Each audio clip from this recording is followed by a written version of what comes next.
It's Jessie. Today I'm not drinking anything and I'm instead eating jelly beans because that's a healthy breakfast, right? Anyway, I'm here today to start a vlog, and it's a bit of a mystery vlog, even to me. So I will link up above. Penelope, the paperback cat, did a vlog like this where she went to her local library and they had like a recommended books for you kind of thing, and she did a whole vlog reading a section of books they had recommended for her. I also recently, Books and Lala did something similar, but it was part of a vlog with a bunch of other things, but her library also recommended books for her. So I wasn't really thinking of copying them doing that, but then when I finally got around to getting my library card, I saw that my library also has something like that where you can fill out a form and they'll put on hold books for you that you can read. So I went ahead and filled out the form. So it was a pretty basic form. There wasn't a lot of like complicated options. The first thing was just, you know, what genres are you, what age are you, and then what genres are you interested in. I obviously put fantasy, and then even though I'm not as into it, I put sci-fi just to see what they would recommend, push me out of my comfort zone a little bit. They didn't have horror there, so I selected thriller, and then I decided to just throw in fiction just because I'm trying to push myself to read more just literary fiction. After that, it just kind of gave you a space to be like, what do you like in books? So I kind of went through it. I was like, I like fantasy. That's gonna give me a message. There's some point to it. I like queer rep. I like diverse authors. And I come back and add more to this later, but that's basically where I left that. You select formats you're interested in. I decided I'd do both audio and physical, see what they would give me for audio. I should have specified graphic novels somewhere. How many books you want? I just less than 5. I don't want this to be a massive vlog, so 5. And selected my branch, which I will cover up. You don't need to know what library I use. And then I went back and added more to that kind of description of what I like. I added more about, you can read it, it's on the screen. So I added more to that. I totally forgot. I should have been watching the video when I was talking, because the other thing here that I totally forgot about was I put my favorite book as Wheel of Time, not because it necessarily is, but just in case. I did leave the this book would be great for me, but don't recommend it thing blank. I thought of putting Sword of Truth there, but just decided not to, because if they give it to me, I'll take my punishment. I'll read it. So it says it will take anywhere from 48 to 72 hours. I did do this on a Friday, so I'm not expecting to hear back right away. I'm hoping it'll be here done Tuesday at the latest, because then I can grab the books and I can read them. JordanCon is next weekend, so I can read them if there's any downtime at JordanCon, and then the next week after that is still one more week of free time for me that I will have that I can read. So that's what I'm hoping for. I'm excited. I'm curious. I'm very interested to see what they recommend. And yeah, so I'll be back in a few days when I have the books. Okay, I am at the library to pick up my books. It actually didn't take long at all. I got the emails, so I did the form on Friday. I got the email Saturday evening, but it was too late to run to the library, that it was ready. So it is Monday morning. The library doesn't open until 10, or I would have been here earlier. I did unfortunately see a couple of the books I'm going to get. It's not a complete surprise for me, because I got another email from the library saying I had holds ready, and I didn't realize what it was until I clicked on it. So I know a couple of the books I'm getting. I'm not going to tell you. I'll wait until I get them from the library, but I am excited to see what they have for me. I'm definitely intrigued, because I gave them some very specific information, but also gave them a lot of freedom. So I'm excited. I'll see you guys in a couple minutes. Okay, so I got my 5 books. So I'll show you first the 2 that I already knew, and I'll actually look at what these are when I get home. But so the 2 I already knew were, oh gosh, I don't have anywhere to rest this. Anyway, A Darker Shade of Magic by V.E. Schwab. I actually already own this and just haven't gotten around to reading it, but I haven't read it yet, so that's good. And the other one I already knew was Binti, which I actually literally almost bought. Like, I'm not even kidding. Like,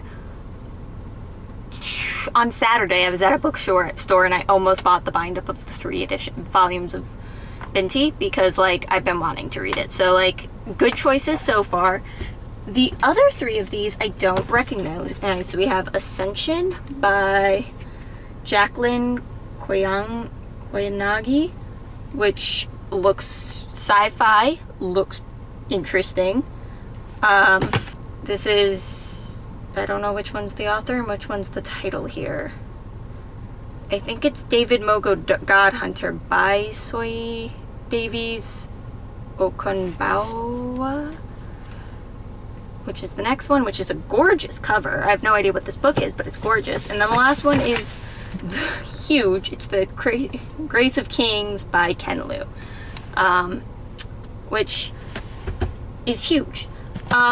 So when I get home, I will look at them a little more and see what they actually are about, and then maybe predict what order I think I'll enjoy them in, and then I can get started reading.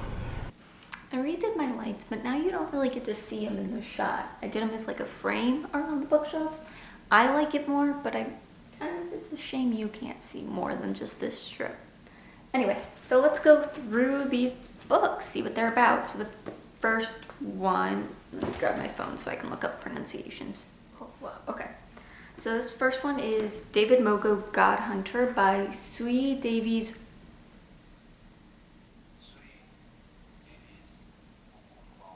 Okongboa. Yeah, Sui Davies Okongboya. Okongboya. I'll get it down by the end of this vlog. It says,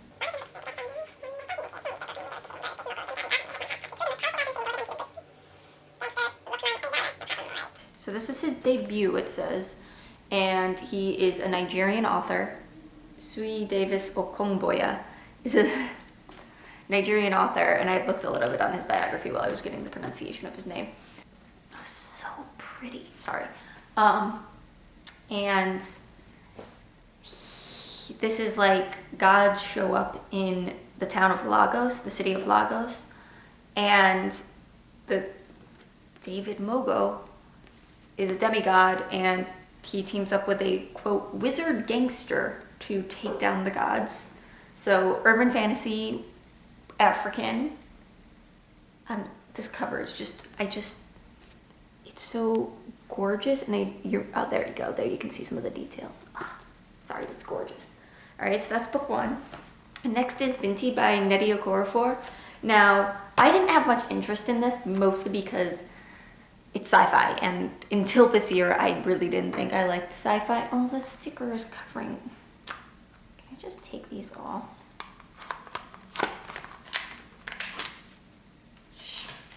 I didn't think I liked sci-fi, but I did read Remote Control by Nnedi and loved it. So it made me more interested in reading Binti, but I don't even actually know what it's about. I think it's about a disease or something. Let me read it.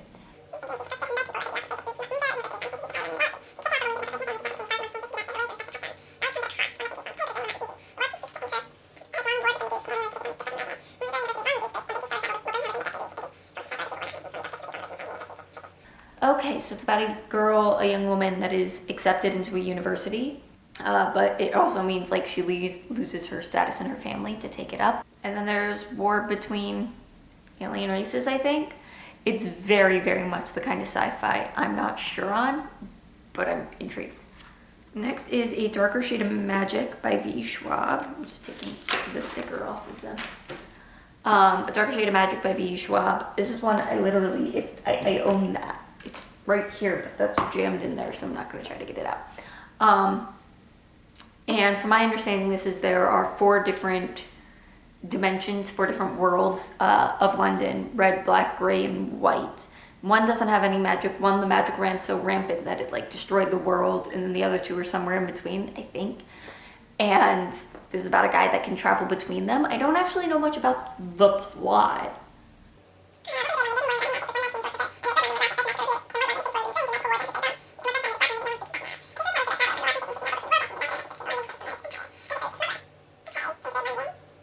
Okay, so it's about a smuggler that can travel between the worlds. I don't know much about this plot, but this is something I've wanted to read for a while, but I've gotten less excited about it as I go on and read other things, because it is, I think, YA.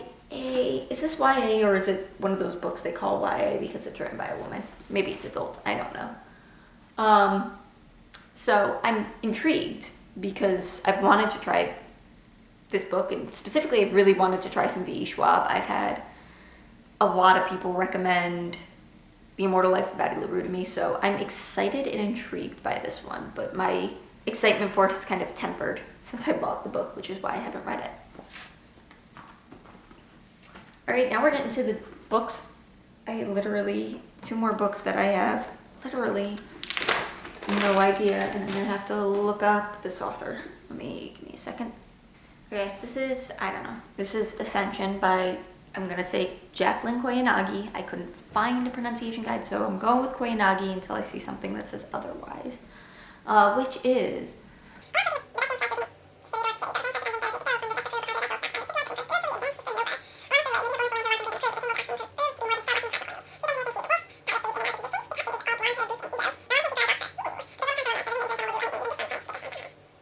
So this is about a spaceship repair woman who, they call her a sky surgeon, which is a cool name for it, but she repairs spaceships, and she stows away on a ship thinking, maybe I can make myself useful enough to stick around.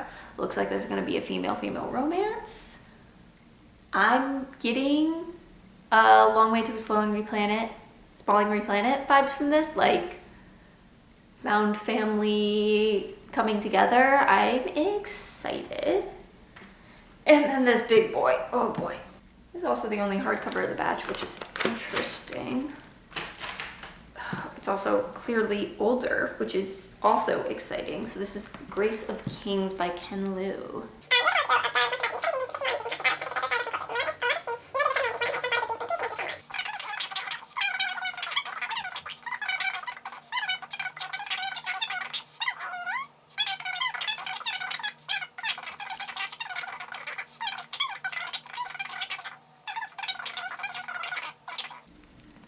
All right, this one seems like a fairly classic fantasy, epic fantasy. It's nations at war, kind of, well, there's a bandit roped in by somebody higher up, kind of a, yeah, it seems political war fantasy. This is probably, weirdly enough, if you had asked me 5 years ago, 10 years ago, I would have thought this would be the one I liked the most, but now I'm kind of not sure.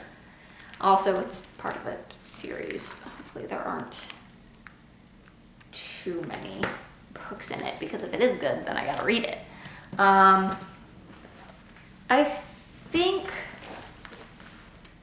this would be the order I rank these in my assumption of how I'm going to enjoy them. So at the bottom is The Grace of Kings, then David Mogo God Hunter, then A Darker Shade of Magic, then Binti, then Ascension. And I was originally planning to start at the bottom and work my way up, but I'm kind of burnt out on epic fantasy right now. So I don't want to go into The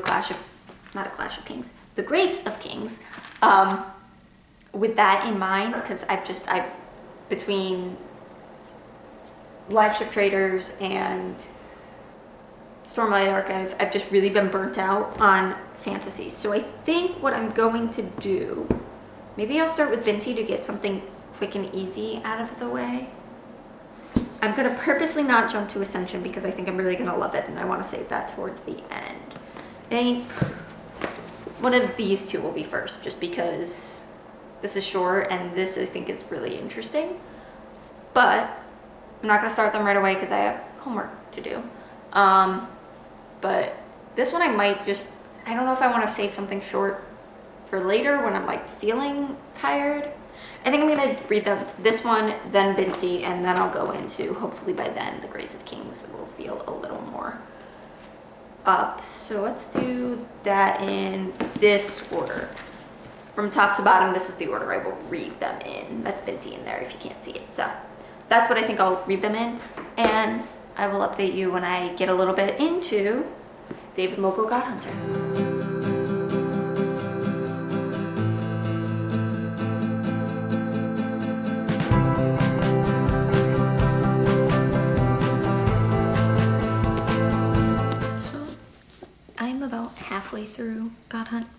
David Moko God Hunter. I'm not quite halfway through yet, but I ended like in one section and there's another section, so I figured it was a good spot to stop and talk about it a little bit.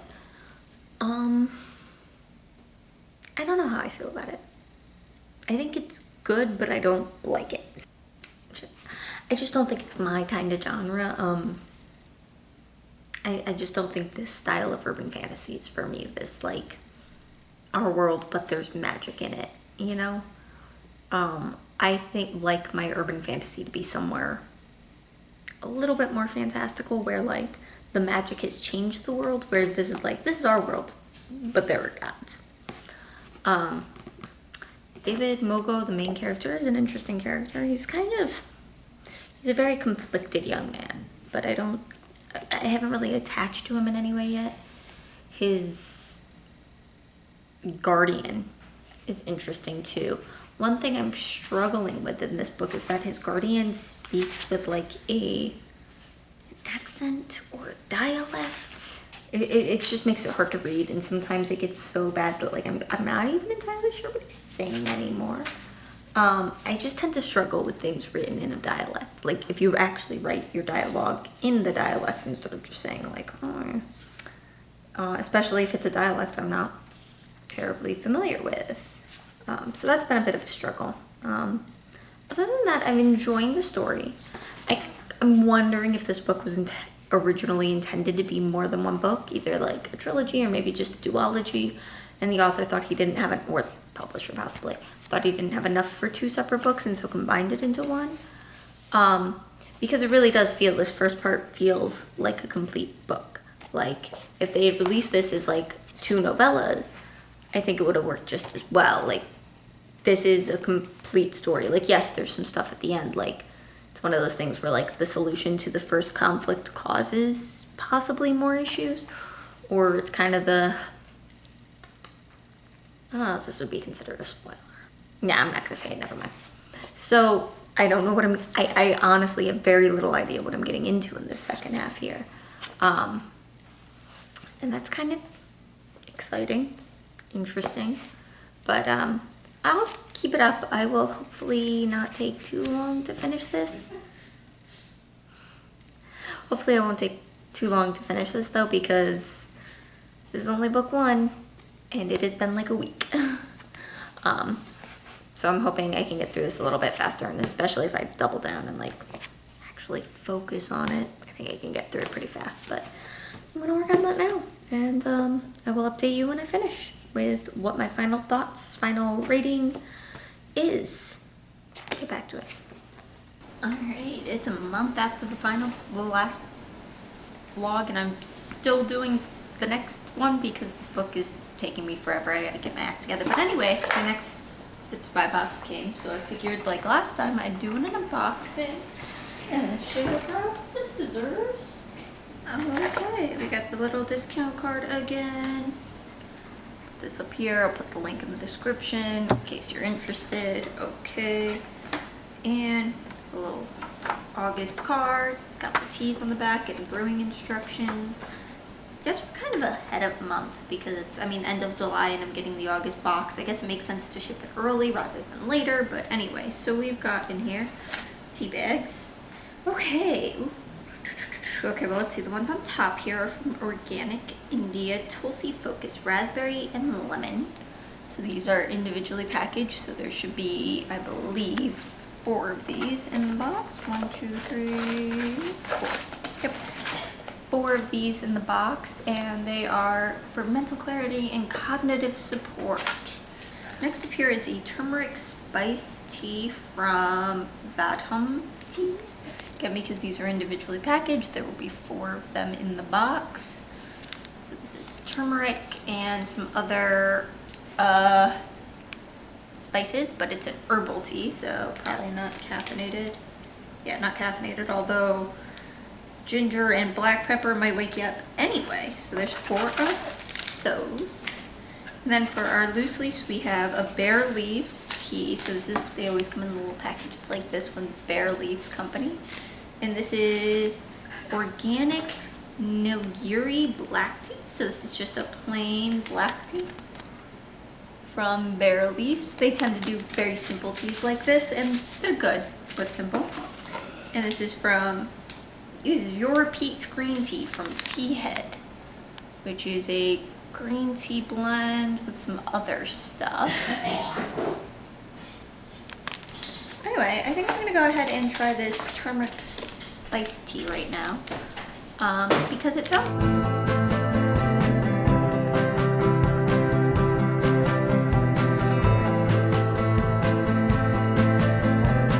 Okay, to start this clip off, two comments. First, apologies for the sound.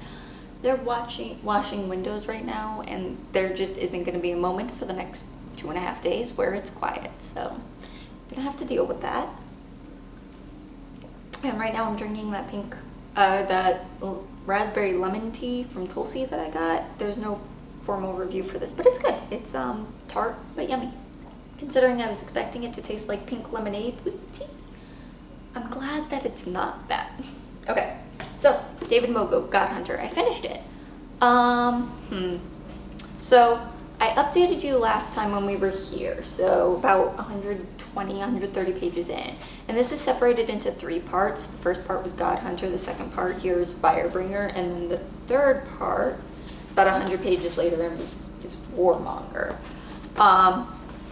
I still hold to the theory that I think this was probably intended to be a trilogy, and then they condensed it into one book when they realized they didn't have enough, whether that was a publisher choice, whether it was a choice by Okunbawa, I think I said that right.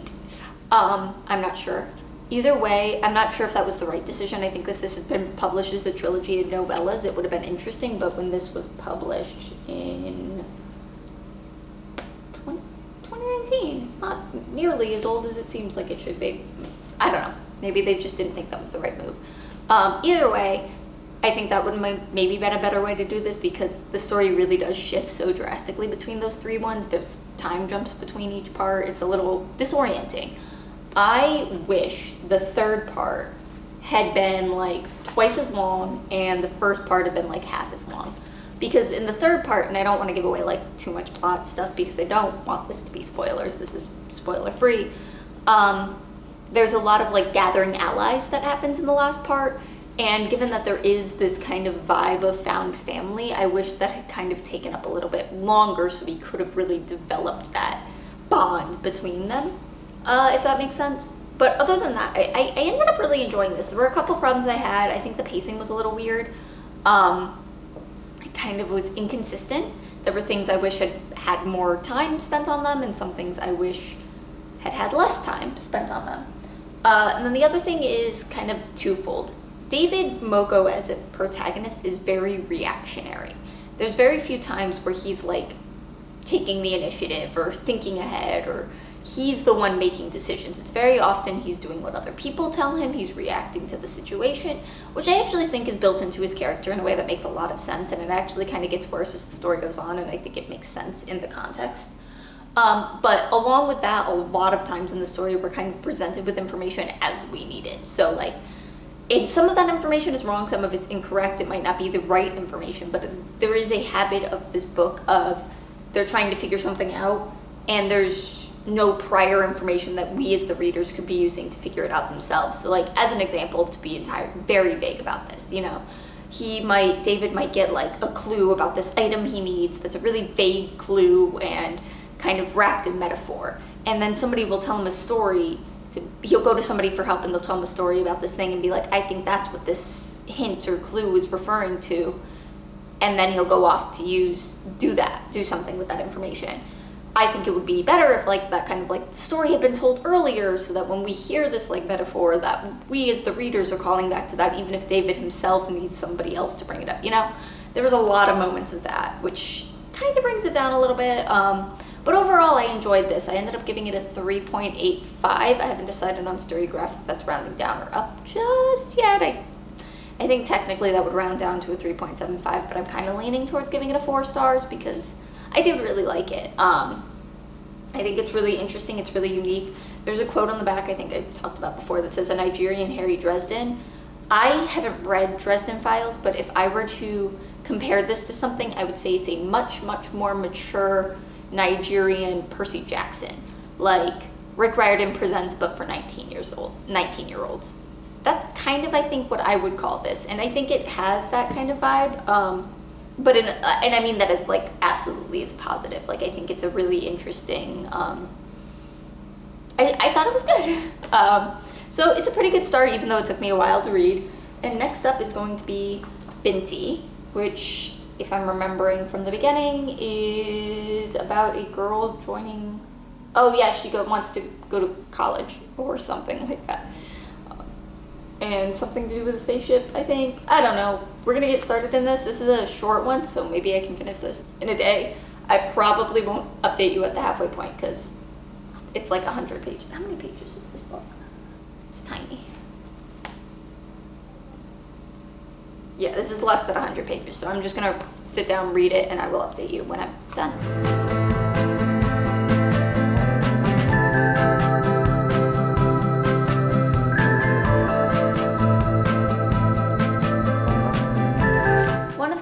I will figure out a way to film while standing up, but I don't think this setup is it. But nothing's wobbling right now. Okay, I'm just gonna go for it. I finished Binti. I realized partially through this what I was thinking of when I started this. So there's another trilogy of novellas. Coley was what I was thinking of, not Binti, which is why I was so confused by this when I read the synopsis. But not pleased with this. Sorry.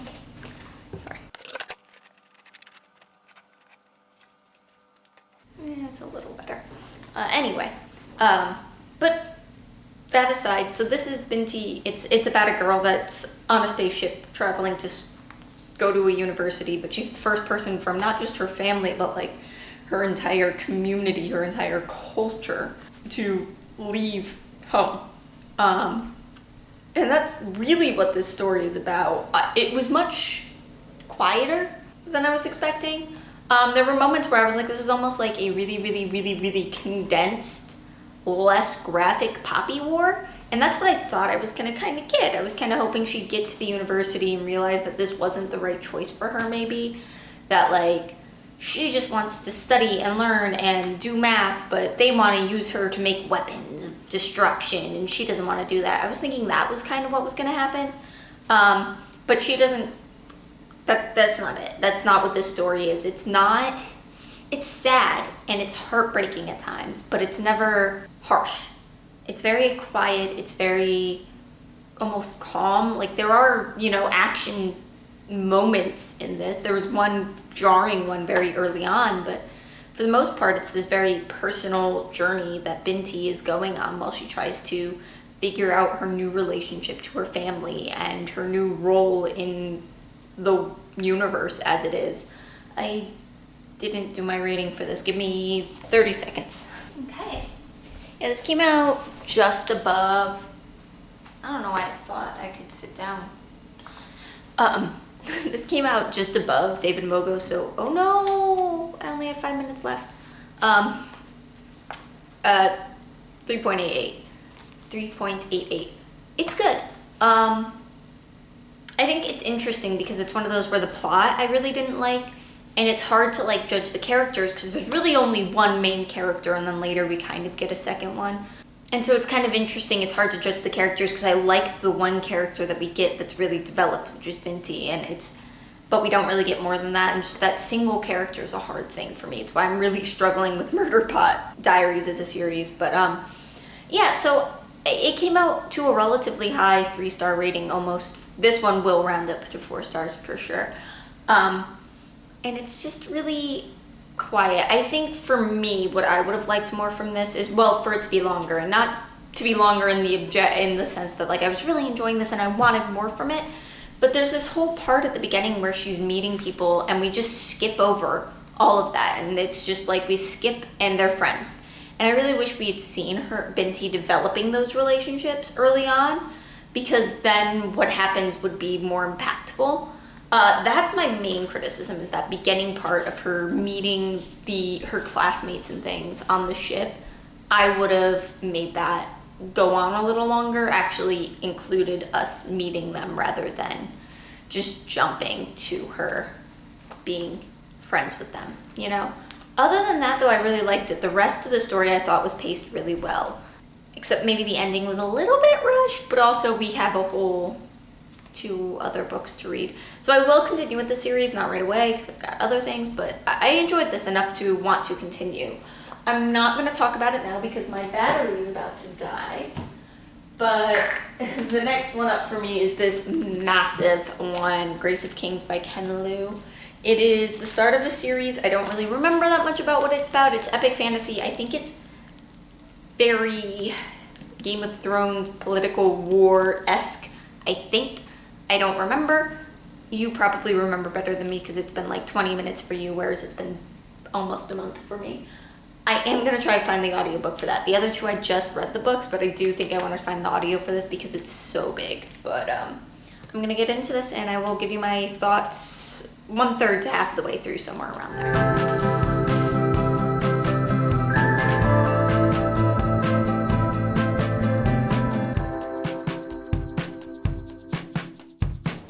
Okay, for Grace of Kings, I keep thinking Clash of Kings.